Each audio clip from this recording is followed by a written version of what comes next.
I think there's essentially a consensus that some other very significant financial crisis is in the cards for the next several years. In times of crisis, the role of governments is more important and more relevant than ever. What is the best way to absolve yourself of any sort of blame for mismanaging or losing people's money? U.S. intelligence, or really any intelligence agency today, can frame anyone they want for a cyber attack. We know this from one of the last WikiLeaks releases called Vault 7, where it revealed that among the CIA's hacking tools were the ability to place the fingerprints of adversary states, or really any group they wanted, into hacks that were actually conducted by the CIA itself. Basically a tool to create cyber false flags for any purpose. And the current CIA director is the person that was in charge of the Carnegie Endowment when they created these papers with the biggest private banks and central banks in the world about a cyber attack on the financial system and how that would push for a merging of data sharing between banks and the CIA and intelligence.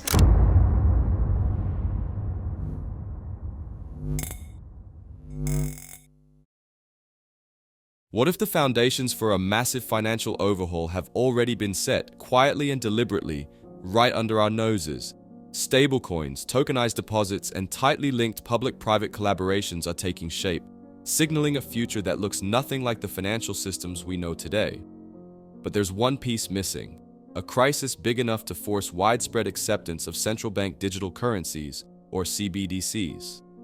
Whitney Webb has raised alarms about how these currencies, tied to digital IDs, could end any notion of financial privacy, tracking every transaction and normalizing an unprecedented level of surveillance. Far from weakening major banking powers, this shift stands to make them even more dominant. Financial giants like JP Morgan and Citigroup aren't just watching, they're leading the charge, ensuring that this transformation serves the most powerful players while leaving ordinary citizens with fewer choices and less control. Let's get right into the interview with Whitney Webb and James Patrick, as she gives her prediction for how the elites are planning a complete financial lockdown. Well, there's a couple of reasons why I think they'd want to have private banks have like a major role in this digital currency system to come. If there's a private sector entity banking you and managing your money, it's much easier for them to bank you than the federal government. Then I think it's quite clear that the way to force onboarding of a CBDC is going to be some sort of crisis, some sort of event where people will be made an offer they can't refuse, essentially. Whatever that crisis is that creates the situation where people will have, very little choice but to onboard to this new digital currency system, it could manifest in a number of ways, but regardless of how it manifests, what the narrative is going to be is that privacy is dangerous, anonymity is dangerous, specifically financial privacy is dangerous.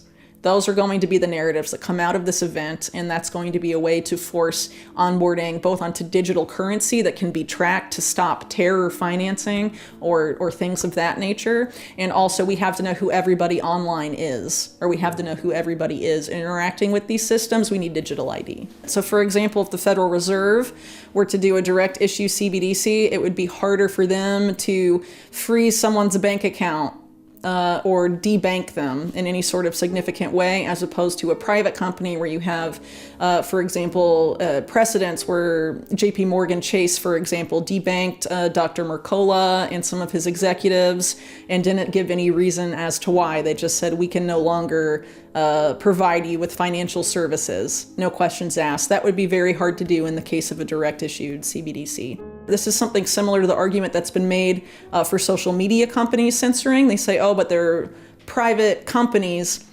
so they can restrict speech however they want. But we know now that their restrictions on private speech have been a result of public sector pressure, right?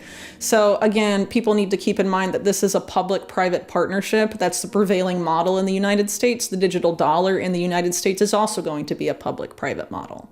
You'll have the Fed, the central bank, working with the private banks that own the Fed in the United States. and that will be the partnership between them will be the system. It's not going to be all public. It's not going to be all private. It is a partnership. If the Fed were to do a direct issued CBDC, it would take them a few years to design, experiment, and deploy it. If you're using these existing dollar-pegged stablecoins, those are already here. They're already on blockchains.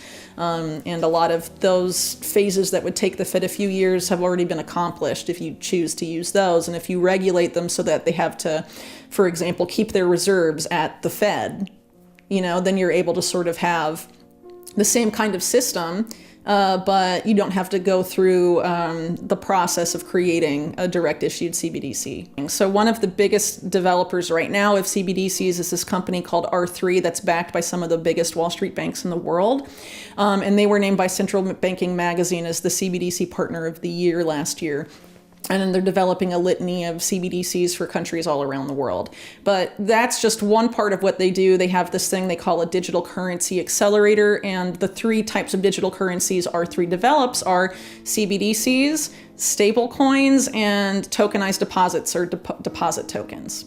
And some banks in the US have already rolled out deposit tokens. Citigroup, JP Morgan. JP Morgan actually had a research paper out last year about how CBDCs are inferior to deposit tokens and how deposit tokens are better. So Oliver Gale, who defines himself as the founder of CBDCs, has more recently co-founded a company called Fluent Finance. What Fluent Finance is they attempt to create a trustworthy dollar-pegged stablecoin that they call US Plus.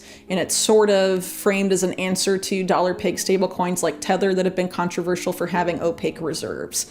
So the whole thing about US Plus is having trackable reserves in real time and all of this. And so it's an attempt to create a very extremely trustworthy and backed by a consortium of banks, a bank-led US dollar-pegged stablecoin. So if the inventor of CBDCs is moving into stablecoins, he probably knows that there's something there. Up to this point, we've seen how intelligence agencies have the tools to fabricate cyber attacks, creating false flags that serve strategic purposes. But where does this lead? The next phase connects these capabilities to a larger agenda, one that revolves around the financial system, surveillance, and control. From the adoption of central bank digital currencies to the merging of private and public banking powers, the implications are profound. Let's uncover how this new system is being positioned as a solution to crises that may not be as accidental as they seem.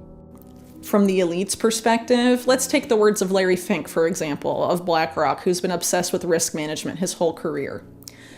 He has a quote, he's on video saying that the markets do not like democracy. Democracy is messy. They like totalitarian governments because the risk is low.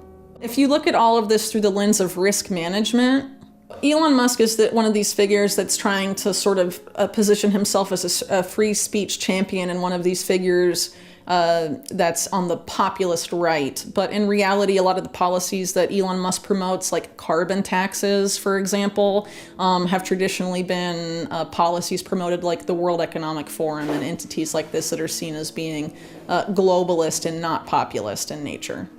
People forget that Elon Musk is someone whose business has depended to a large degree on government subsidies, and currently a lot of his companies either depend on mass adoption of electric vehicles via policies linked to the Sustainable Development Goals to phase out fossil fuel vehicles, or they are contractors for the Pentagon and intelligence, like SpaceX. I think there's essentially a consensus that some other very significant financial crisis is in the cards for the next several years. And if you are the big banks and you know that's going to happen, you probably want to avoid a scenario like what happened in 2008, where the public knew that you were the source of the malfeasance and the economic problems, which of course spawned movements like Occupy Wall Street. If you want to avoid that, what is the best way to absolve yourself of any sort of blame for mismanaging or losing people's money? If you can say that hackers took it, then you're totally absolved, and whoever the hackers are the ones to blame. And US intelligence, or really any intelligence agency today, can frame anyone they want for a cyber attack. We know this from one of the last WikiLeaks releases called Vault 7, where it revealed that among the CIA's hacking tools were the ability to place the fingerprints of adversary states, or really any group they wanted, into hacks that were actually conducted by the CIA itself. Basically a tool to create cyber false flags for any purpose.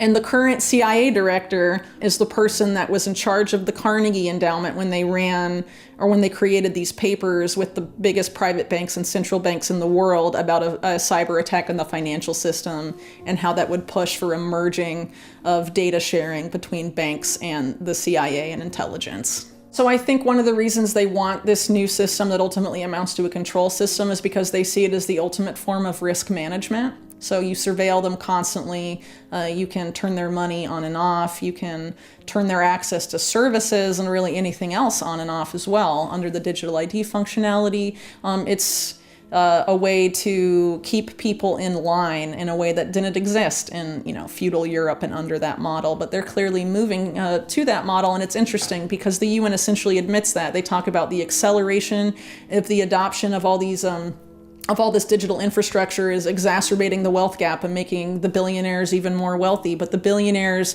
and the bankers are the people that are designing all these UN policies. People, like Mark Carney, Mike Bloomberg, Bill Gates. All of these guys are the ones influencing these policies more than anyone. They admit that they're exacerbating the wealth gap, but we're full steam ahead on these policies anyway. So, they're obviously going to keep exacerbating it. And a lot of those guys that are designing and maintaining the technology or deciding what it does are going to be in a very different class than the rest of us who are, having this system imposed upon us. We're not the ones designing it. We don't have a stake in the stakeholder capitalism model. The implications of these developments are staggering. Intelligence agencies wield tools that can fabricate evidence and orchestrate crises, while financial institutions and governments work hand in hand to roll out systems like central bank digital currencies and digital IDs.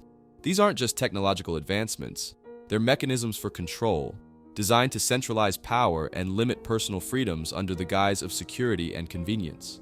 The push for these systems reveals a troubling future where privacy is sacrificed, financial oversight is absolute, and the wealth gap continues to grow. But here's the question: are we heading into this future with our eyes open, or are we being led there under false pretenses? What happens next is up to all of us. But understanding these dynamics is the first step toward holding power accountable. Stay informed, ask questions, and remember, nothing about this transformation is inevitable if enough people demand accountability.